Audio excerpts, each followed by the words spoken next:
Good evening. You've got me in the workshop tonight. I thought I would just share that story about the time God sent me to go find someone I didn't know in a house that actually didn't exist.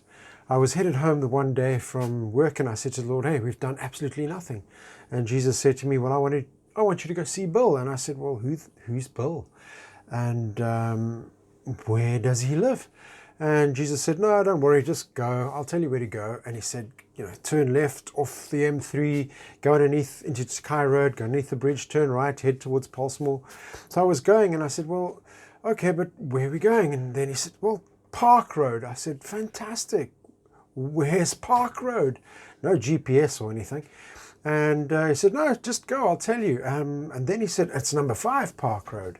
And okay, that's great, thank you, that's useful information, but where's Park Road? So he went, he said, okay, turn left here. I turned left, he drove on, no further, turn right, okay, I turned right, carried on, turn left, okay, keep going, that's it. And lo and behold, Park Road. So now I just had to find number 5. So I went down the road and I'm looking at all the numbers and lo and behold, on the gate, number 5. But there's nothing. The plot is empty. There's no house on number 5. Like I said, are you sure you got this thing right? Do you guys need some help? There's no house here. So he said, no, go in. So I open up the gates. There's hardly any fence on either side, but you can't drive through the side. So I open up the gate. It's just 2 pillars and the gate. And I drive through and I park. And as I get closer, I see, oh, but hang on, it's a demolished site. And then I get out the car and I hear some people speaking. So I tread forward, I see, oh my goodness, there's a cellar. This whole house has been demolished. There's nothing to be seen, and it's just like grass and felt everywhere. But I hear these guys sitting there, hey, Jay, what Mark, Jay, talking. And I see, oh, geez, there's people here. So I went around the corner, I went around the other side, and there's a staircase going down underground. So now I'm going, okay, Lord, you and me, we're buddies, but whew, this is a bit hectic. How about you go down there first? He says, no, you go down. I said, but, I'm a bit young to die and, I'm still got stuff that I want to do. He says, no, go down. So I said, okay, but hey, this is on you. So I went down the stairs and I discovered they were all builders in the bottom and they're working on this site. And I came down and these guys are looking at me, what, Mark G? And they said, no, I'm just here. Tell me, do you know, is there a Bill here? Can I speak to Bill?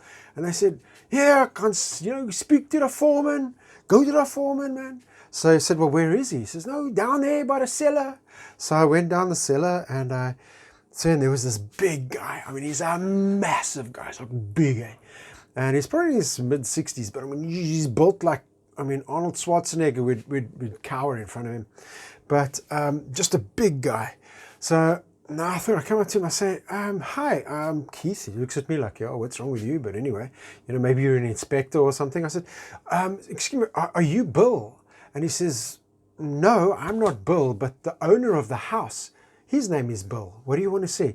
And as he said that, there was this immense presence of God that just came down, wham, on top of me.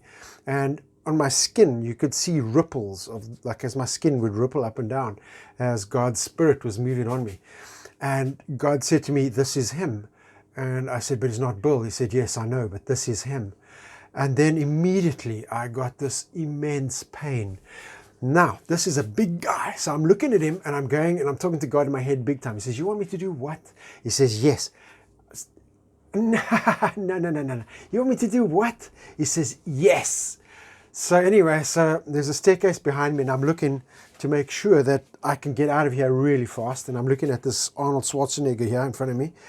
And I say to him, excuse me, but this kind of happens every now and then, but do you mind, have you got any kind of like testicular pain? And I'm ready to run. And this massive man just starts to cry. And this power of God just comes down, like huge amounts of power.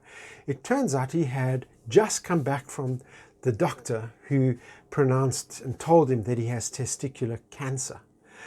And here I am, coming out of nowhere, finding this house that doesn't even exist underground. And I come to tell him, or rather ask him, have you got testicular cancer? Like, who the heck would do that? And so he just starts to cry. So I said, I think God wants to do something. And away we went, we prayed. And we prayed for him, and he felt God's power. And God told me the name of his children. You know, I knew their names. I knew where they were living. I knew what they were doing. I knew that his eldest daughter, who lived in Canada, they had like an argy-bargy, and they had been talking, and God wanted to do that connection. This guy just about passed out. And then I saw him probably about a month later at Spotty Dog at the what used to be Penny Pinchers then. And I chatted to him, and he was fine. And we parted ways, and like, wow, what an experience. But yeah, if God's going to do that, just make sure you can really run away like really fast, because not everybody's going to like have that response. But it was a fantastic time.